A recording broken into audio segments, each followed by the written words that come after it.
Hey everyone, welcome back to my channel, and today we're going to make some delicious homemade sourdough English muffins. I do have this recipe over on my blog, so make sure you check the description box below, and that will be linked. So if you are not into sourdough, there is an option over there to use commercial yeast, and it's a great recipe. It's super easy. I think that the biggest thing is the prep time. Sourdough, obviously you want to prep it the day before, so that's what we're doing here before we actually cook them. But if you use a commercial yeast, you don't need as many hours, so you can maybe start it in the morning or start it in the evening, sorry, the night before, so it's ready to go first thing in the morning. If you want them freshly cooked and baked, to put your favorite jam or jelly, or to make a breakfast sandwich, the possibilities are endless. I also have used these to make sandwiches if we go to the lake or beach, or we have an outing for the day. So let me show you how to get started with this. So first, you're gonna need a mixing bowl and some type of utensil to mix it with. So we're using this dough hook, and you're gonna go ahead and combine your sourdough starter. So this is something you're gonna have to prep and make ahead of time. I've given this out to friends and family, so they're able to create their own sourdough starter to make all of the delicious baked goods. But I do have the recipe and the day-to-day of how to make that. I'll link it below, and it's also on the blog. So always refer to the blog for all the information. If there's something over there that doesn't make sense, drop me a message and I can fill in the gaps for you. The next thing is you're gonna add some room temperature milk. Yes, this is going to sit on your counter. That's why I like it at room temperature. It won't spoil or anything like that. You're gonna go ahead and combine that and mix that in a bowl. If you're using commercial yeast, like I said, the recipe's over on the blog, but it's pretty much the same concept, mixing, let it get bubbly and whatnot. And sourdough is just something that's been used for centuries.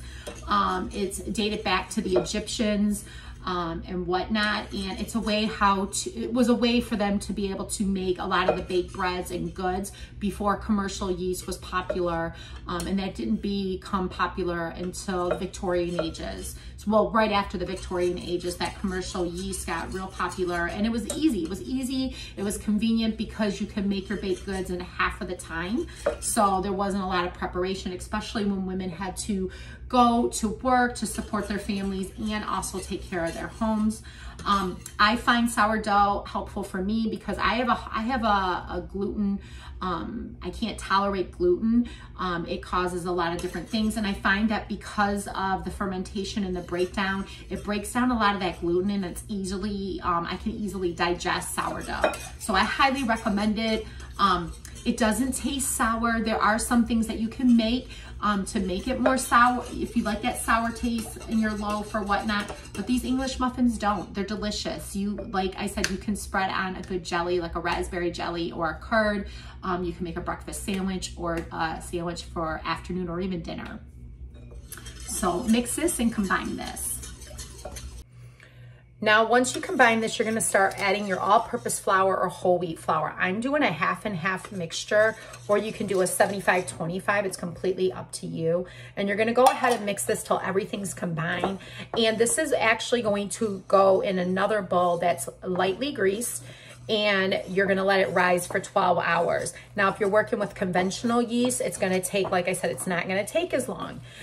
So you wanna follow the instructions over on the blog and follow the commercial yeast packaging so you know exactly what you're doing there. So simple. So that is what we're doing here. We're gonna go ahead, combine that more in a minute, but I'm gonna go ahead and show you how I grease this. So this is a large mixing bowl. You don't have to use as large, but whatever. It all works the same. And I'm gonna go ahead and lightly grease this. And this just kind of helps with it, so it prevents it from sticking, and it just gives it a little bit of extra flavoring. I'm using olive oil here. I don't use cooking sprays. I hardly ever use cooking sprays. If I do, it's usually an avocado or an olive oil. I try to go as you know, if you've been following me, I try to go as natural as possible so I can live well on a budget. So like I said, I just moisten my hands with a little bit of water, and you're just gonna go ahead and dump it in there. And you're gonna cover this with saran wrap or a wet tea towel or a dinner plate. I've done that if you are into saving money. A dinner plate works well, so you don't have to use all your saran wrap. And then you're gonna let this ferment, rise for 12 hours in a warm, cool, well, I shouldn't say warm, cool, a warm, dark place or whatnot. I just place it on my counter. So I just place it away from the sun is basically what you're gonna do. And then we'll come back and check in 12 hours and we're gonna add a teaspoon of sea salt, teaspoon of baking soda, and a tablespoon of honey to give it some sweetness. Okay, once your large mixing bowl is completely greased, you're gonna go ahead and add your sourdough English muffins to it. Yes, this dough is very sticky. I find that if you moisten your hands a little bit, it's easier to get it in the bowl. Okay, so I'm gonna cover this with saran wrap. This bowl is a big bowl, and I don't think I have a dinner plate this big, but it's okay. I usually buy my saran wrap in industrial and it lasts me forever. So I'm gonna go ahead and put this on the counter and we'll come back in 12 hours. Okay, it's been about 12 hours, so we're gonna go ahead and add our teaspoon of sea salt, baking soda, and tablespoon of honey to our English muffin batter. And we're going to, I actually just use my hands for this to incorporate this. You can use a spoon if that kind of freaks you out, but we're gonna incorporate this and mix it and then let it rest for a few minutes. Let me get a spatula so we can get this honey out.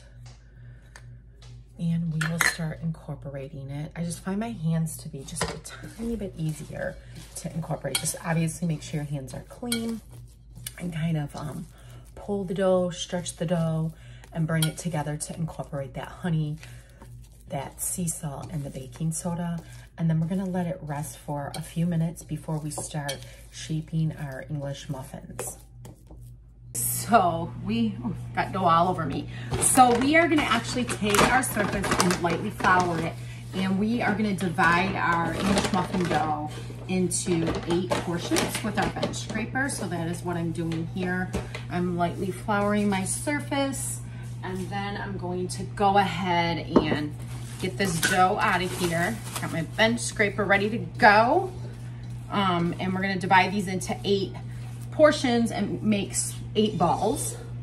So I'm gonna divide it in half first, and then enforce like a pie. And we got 4, 5, 6, and we just gotta cut another in half there. We're gonna knead, roll, and form. So that is what we are going to focus on right now, to make to make this look like an English muffin. So making 8 little balls, and I'll flatten them after I'm done with making the balls. So just kind of incorporating everything and shaping.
Okay, as you can see, some are slightly bigger and some are slightly smaller. So I want equal portions. So what I'm doing here is breaking a piece off of the larger ones and adding it to the smaller ones so we can have more even distribution and reforming them. So that is what I'm doing here. And then after this, I'm gonna start heating my cast iron skillet, and we're going to cook these on each side and then place them on a cookie sheet to finish the inside of them. And these will stay for up to 3 days in an airtight container.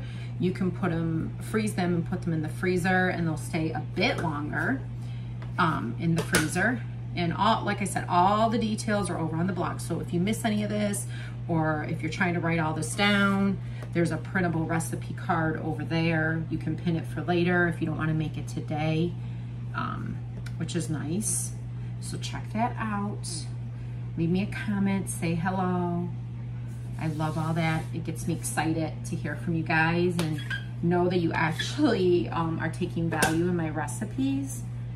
It really, really inspires me, so don't be shy. Okay, we're gonna go ahead and warm our cast iron skillet and add about a tablespoon of butter. We're gonna cook each side of the English muffins about 3 to 4 minutes until it's golden brown. Flip it and cook the other side. And that's what we're gonna do right now. So I'm getting this all warm. All right, I think it's a little bit warm, so I'm gonna add that butter right now. Get that all nice and greased in the pan. And I love cooking with cast iron. I have a whole blog post about it, why I like cooking with it, how to care for it, how to clean it, how to store it, all of that. It's so easy once you get used to it. It's so great, I love it. Okay, so I lightly took a bench scraper to take it off the counter. And I'm gonna cover this with a lid so they can cook inside the English muffin as well. So we're gonna set the timer for 3 to 4 minutes, check on them, then flip them. Okay, we are gonna go ahead and flip these. So get my trusty pot holders and flip them so they can cook on the other side. And if you don't want them this dark, I'm about 3 minutes per side, 3 to 4 minutes. You can adjust the time. So you might have to play around with your stove, depending on what kind of stove, if you have an electric or gas. So we're gonna cook these for an additional 3 minutes, and then we're gonna stick them in the oven. Okay, so right in the cast iron skillet, I'm gonna actually put these in the oven at 350 degrees and bake them. So I'm gonna drizzle a little bit of olive oil, and I am going to brush it or spread it on each side of the English muffin. And then you can lightly dust this with some cornmeal so it prevents it from sticking. Probably shouldn't be doing that with my fingers because these are hot. And we're gonna dust the other side and put them in the oven and let them bake for about, I would say, 5 to 7 minutes, depending on how cooked inside they are. Okay, we're gonna remove these from the oven and put them on a cooling rack until they're cool, and we're gonna slice them and eat them. You can enjoy them with your favorite jellies or jams. You can make breakfast sandwiches. You can also make a sandwich for lunch. And I cannot get this out one-handed, but kind of gives you an idea. They are a little bit darker than maybe you may like, and you can cook them on each side a little bit less too as well. It just depends. I don't think they're burnt. I just think they're more rustic looking. So it just completely, it's up to you. Okay, so we are gonna cut this in half and toast it. And I'm going to put some lemon curd on it and have it here for a nice little late morning snack. Okay, we're gonna go ahead and spread a little bit of lemon curd on this. Like I said, you can make this into a breakfast sandwich. You can make it into a sandwich for lunch or dinner. It's perfect for any type of meal. So I hope you enjoyed this video on how to make sourdough English muffins. They are delicious. I'm eating mine with, I toasted it with a little bit of lemon curd. Just perfect. It tastes just like an English muffin. They usually last about 3 days in your home if you keep it in an airtight container. You can freeze them up to 2 months in the freezer and they're fine. And they're ready to go. I always think they taste better like almost the next day because they're kind of dried out a little bit and just a little delicious. They make a perfect breakfast sandwich with eggs, spinach, avocado, tomato, cheese, you name it. And then a nice cup of joe or tea. So if you enjoy these videos from me, go ahead and give me a thumbs up. I really enjoy making content and creating things for you to help you live your best life and do it on less money. So go ahead and give me a thumbs up, subscribe so you don't miss any videos from me, and I'll see you guys real soon. So long.